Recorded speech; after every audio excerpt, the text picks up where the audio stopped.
Pushkin. The COVID-19 pandemic was a boom time for the world's billionaires, who gained nearly $2 trillion of wealth in 2020 alone. As CNBC reported at the height of the pandemic, one of those billionaires was fast climbing the list of the world's richest people. Elon Musk just passed Bill Gates to become the second richest man in the world with a fortune of over $128 billion. For a while, he jockeyed for the top place with other tech giants. Altogether, the worth of those on the list is $13.1 trillion, up from $8 trillion last year. The rise occurring as most of the world was shut down during the pandemic. By the end of that year, Elon Musk had become the richest man in the world. It was also during the pandemic that Musk underwent a political conversion, moving to the right. By 2024, he'd become one of Donald Trump's closest advisors. Take over, Elon, just take over. Elon Musk is taking over with an axe to government spending in a newly created Department of Government Efficiency, or Doge, which is also the name of a cryptocurrency inspired by a dog meme. Doge, the Department of Government Efficiency, staffed by Silicon Valley entrepreneurs and engineers hoping to make use of artificial intelligence to reinvent American government. Welcome to X-Man, the Elon Musk origin story. I'm Jill Lepore. I'm a historian, a professor at Harvard. This episode is the fifth in a series I've been hosting about a new kind of capitalism called Muskism. Extravagant, extreme capitalism. Extraterrestrial capitalism. A form of capitalism influenced by fantasies that come from science fiction. It's all bound up with a tech bro vibe, comic books and superheroes, fantasy and video games. The tech overlords as the Lords of the Rings. This episode is called The Dogefather. Elon Musk, money, cryptocurrency, and the rise of techno-libertarianism. As Donald Trump took office in 2017, Elon Musk had achieved phenomenal, really almost unbelievable success, especially with Tesla and SpaceX, both of which were headquartered in California. He was then a darling of the press. It seemed as though any time Musk did anything at all, even just tweeting, newsroom phones lit up. He was a golden boy with superfans who adored him as a real-life Tony Stark, Iron Man. Then came COVID. The coronavirus panic is dumb, Musk tweeted on March 6, 2020. Days later, the governor of California announced that the state would shut down. That we direct a statewide order for people to stay at home. Musk was furious. And we are confident that the people of the state of California will abide by it. They'll do the right thing. Musk vowed to keep his Tesla factory open, tweeting, "Free America now." Elon Musk is escalating his fight with the California county, restarting a Tesla factory in Fremont despite a stay-at-home order there. Then, in protest of California's strict regulations, Musk announced that he was moving to lightly regulated Texas and had decided to build Tesla's gigafactory there, too.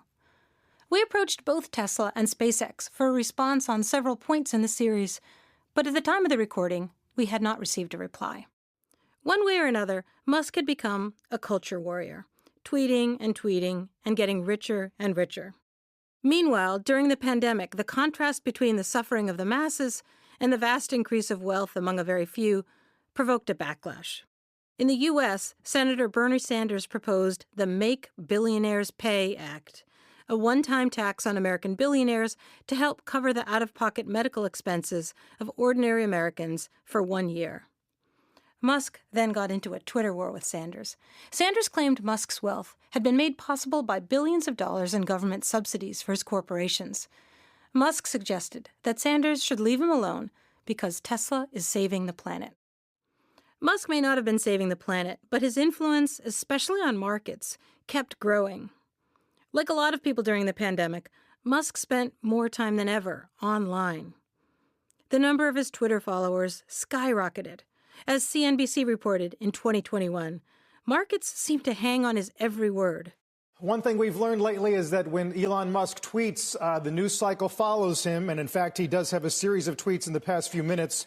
Says, "I'm selling almost all physical possessions, will own no house. Says Tesla stock price is too high, IMHO, in my opinion, and now give people back their freedom. It's going to get attention. Stock now down almost 7%. This became a signature feature of Muskism.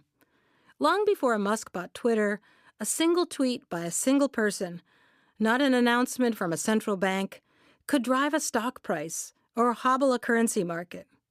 In January 2021, after the insurrection at the U.S. Capitol, Twitter banned Trump.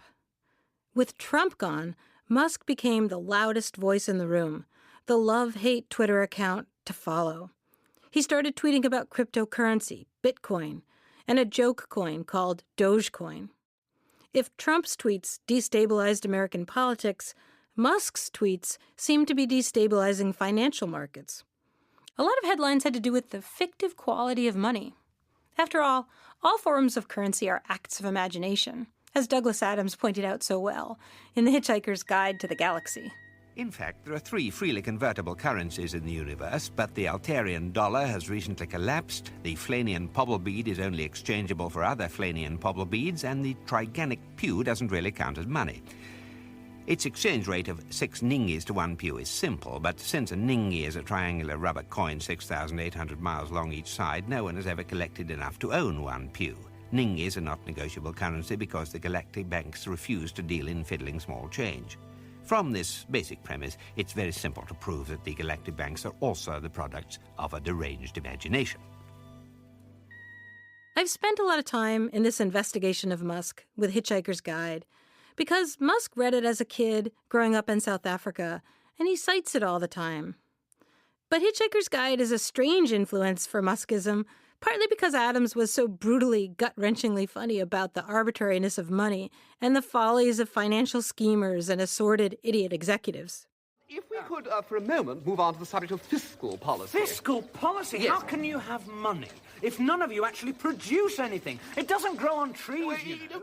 And Adams was particularly devastating on the subject of the damage done to the natural world by advanced extractive capitalism. Since we decided a few weeks ago to adopt leaves as legal tender, we have, of course, all become immensely rich. Yes, really? But we have also run into a small inflation problem on account of the high level of leaf availability, which means that, I gather, the current going rate has something like 3 major deciduous forests buying 1 ship's peanuts. Yes. So, in order to obviate this problem and effectively revalue the leaf, we are about to embark on an extensive defoliation campaign and, burn down all the forests. I think that's a sensible move, don't you? That makes economic... You're absolutely right. You're a bunch of raving nutters.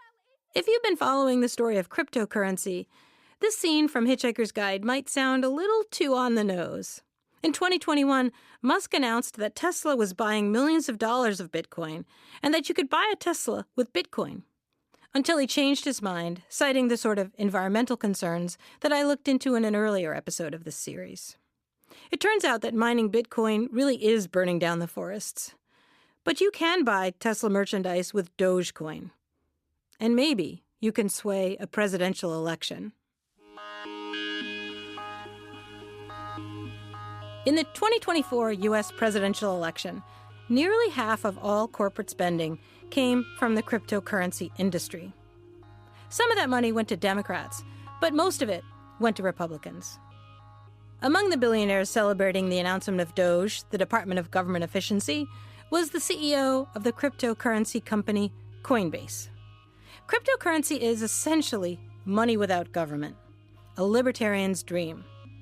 Doge's mandate is to reduce government spending and to eliminate government regulations. The second of these is a lot easier than the first.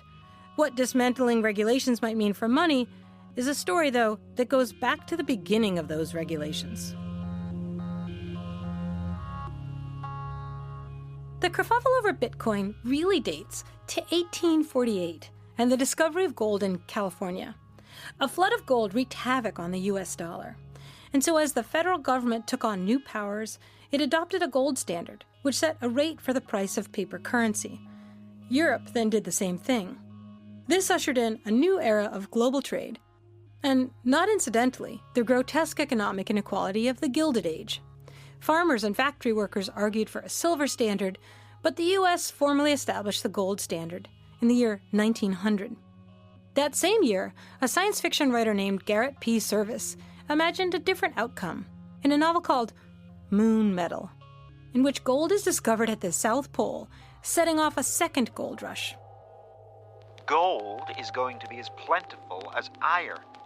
If there were not such a flood of it, we might manage, but when they begin to make trouser buttons out of the same metal that is now locked and guarded in steel vaults, where will be our standard of worth? My dear fellow, I would as willingly face the end of the world as this that's coming. Just then, a sinister scientist discovers a mysterious new metal on the moon, which he can beam to Earth by way of a particle ray, and introduces a new and more precious form of currency.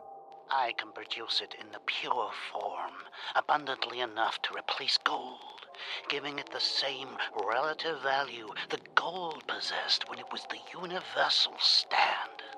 But that will make you the richest man who ever lived. Undoubtedly. Why, you will become the financial dictator of the whole Earth. Undoubtedly. Currency is always a worry. Its value is so contrived, so imaginary, but also so important. After the stock market crash of 1929, people took their money out of the banks and turned in their paper dollars for gold. In the 1930s, the U.S. abandoned the gold standard, at least for the duration of the Depression, and prohibited the private ownership of gold. If you've been listening to X-Man for the last few episodes, you'll remember that it was during this era that in Canada, Elon Musk's grandfather joined and became a leader of the technocracy movement, founded on the belief that engineers could solve all political, social, and economic problems. Technocrats did not believe in prices. By price system is not meant merely the capitalistic system, which is only one variety of the species. It means the collapse and complete obsolescence of the entire method of distributing goods and services by means of a price. Technocrats didn't believe in prices because they didn't believe in any system not run by engineers. They wanted to get rid of both governments and banks. There will be no place for politics or politicians, finance or financiers, rackets or racketeers. In place of prices and money, technocrats wanted to reimagine the entire economic system with a new currency, a unit of energy, an erg, whose stability would eradicate the volatility of finance. A dollar may be worth, in buying power, so much today and more or less tomorrow. But a unit of work or heat is the same in 1900, 1929, 1933, or the year 2000. The erg never did replace the dollar, and the U.S. formally abandoned the gold standard in 1976. But starting in 2009, people who want to trade in units other than dollars can buy bitcoins. Bitcoin, a cryptocurrency, isn't based on anything of value, although, not unlike the erg, it has some relationship to energy, the energy it takes to produce it. After Trump's election in 2016, the price of Bitcoin skyrocketed, higher than it had ever been before. And Trump withdrew the U.S. from the Paris Climate Accords. But Bitcoin's value, like the value of other money, only exists if you believe it exists. J.P. Morgan once suggested that Bitcoin was poised to become the new gold standard. Cryptocurrencies were designed to make payments without a trusted third party, such as a government or a financial institution involved.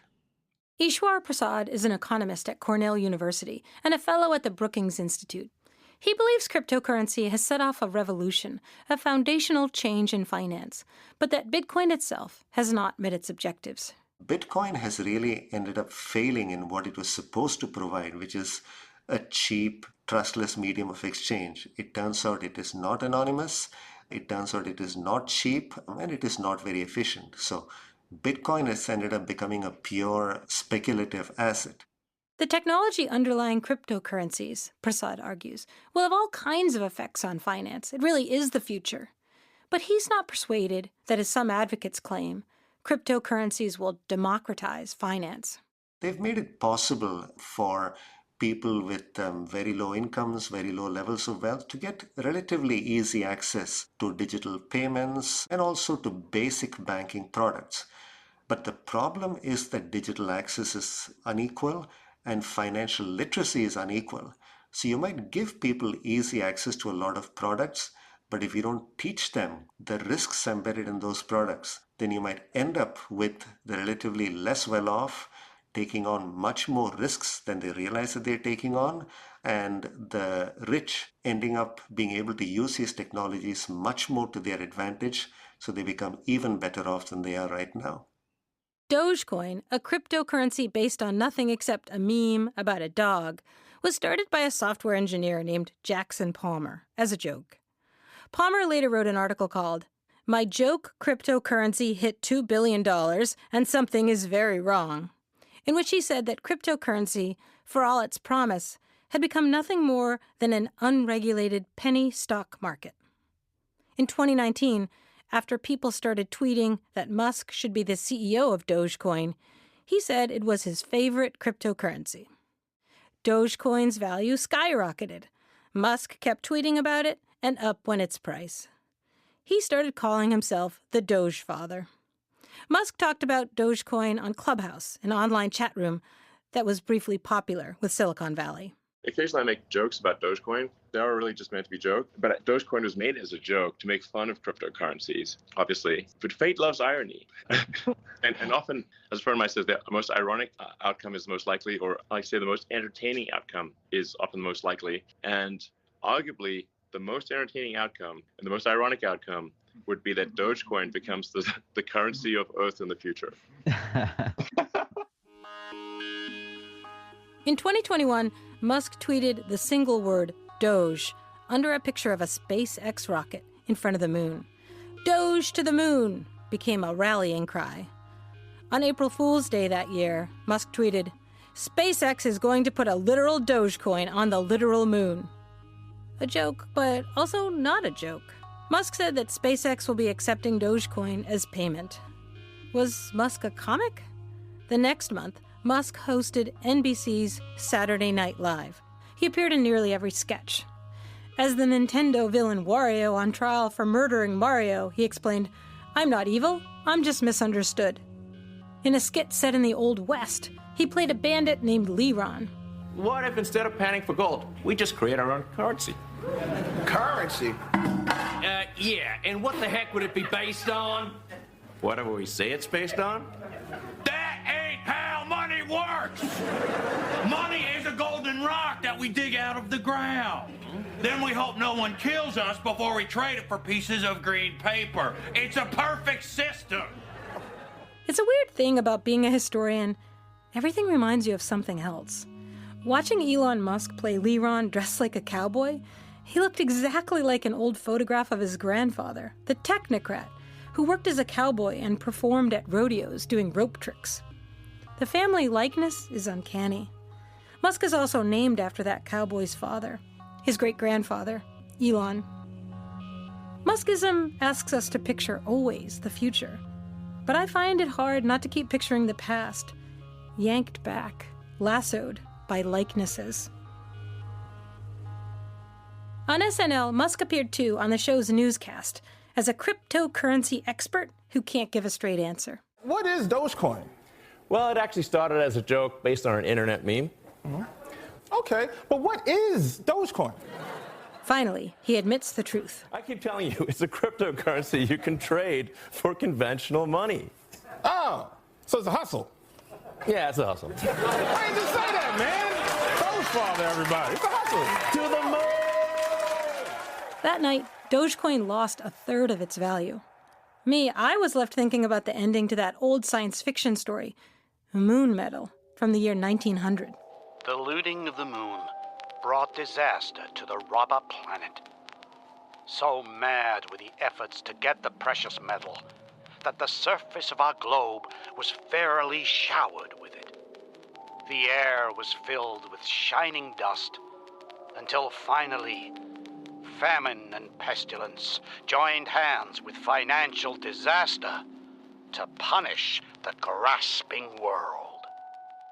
At the end of Moon Metal, markets collapse until an international agreement leads to government control of currency.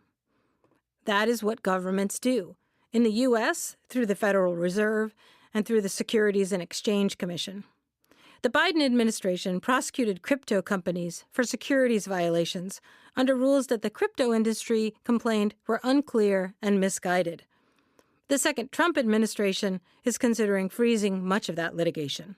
How much do you think we can rip out of this wasted $6.5 trillion Harris-Biden budget? Well, I think we can do at least $2 trillion. Yeah! At a Trump rally in Madison Square Garden in New York just before the election, Musk made some predictions about the Department of Government Efficiency.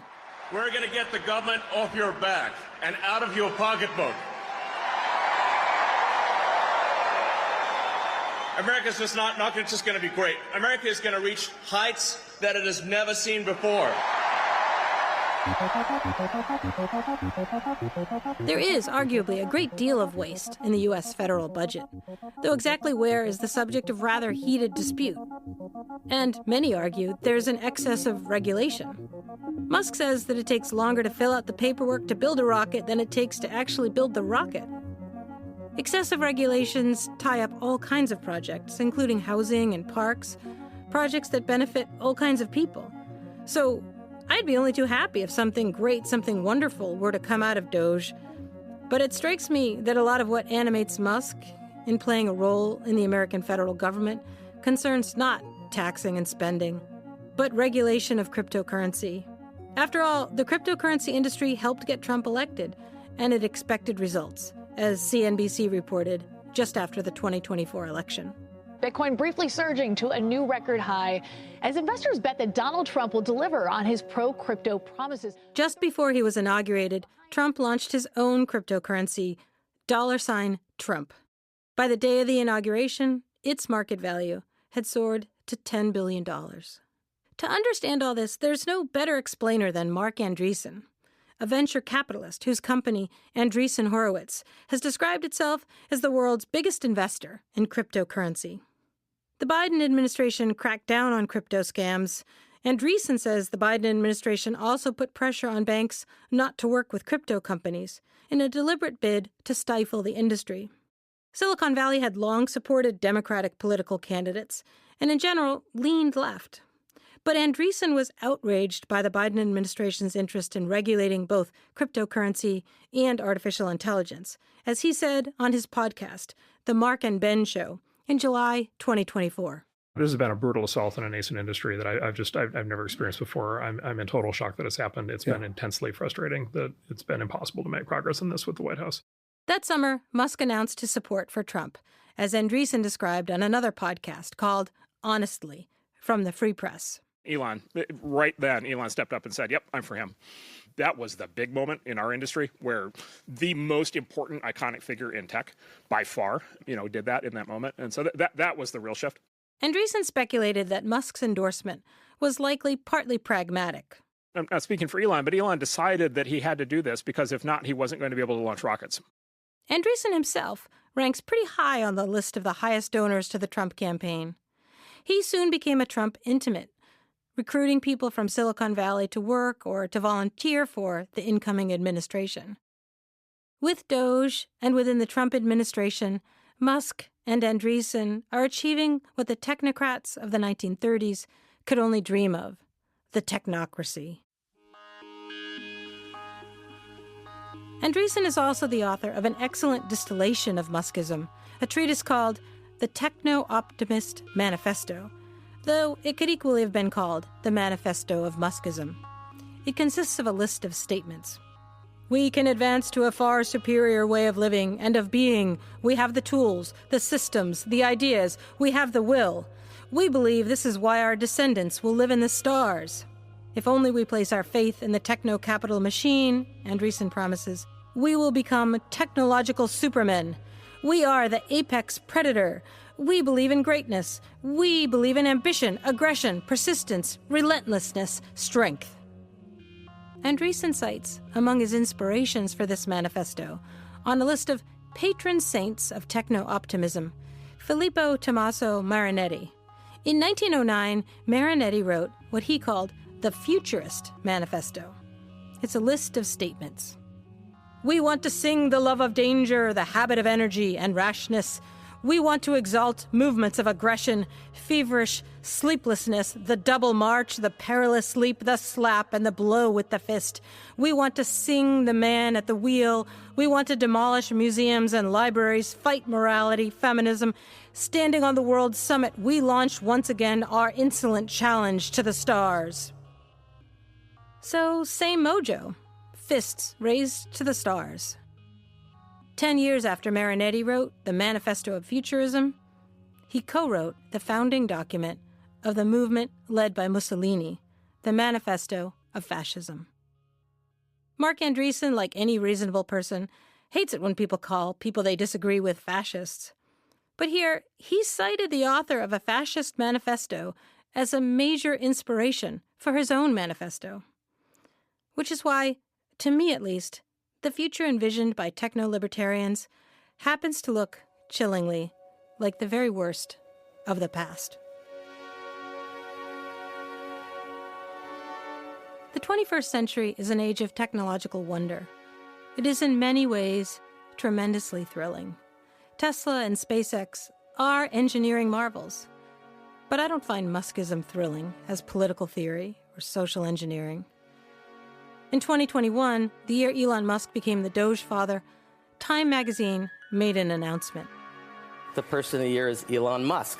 He is reshaping life on Earth and possibly life off Earth as well. And this is someone also who, in becoming the richest person in the history of the world this year, really speaks to the moment we're in.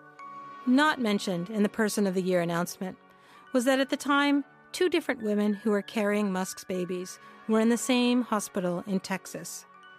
Musk already had 7 children, but he believes that a falling birth rate is a civilizational threat, and he means to solve it. He seems particularly fond of a son born in 2020 during the pandemic, when Musk himself underwent a kind of rebirth.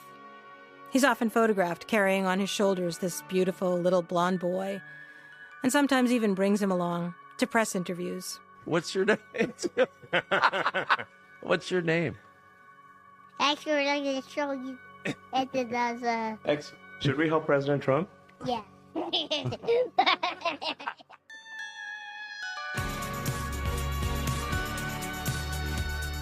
Next time on X-Men, the astounding tale of Baby X.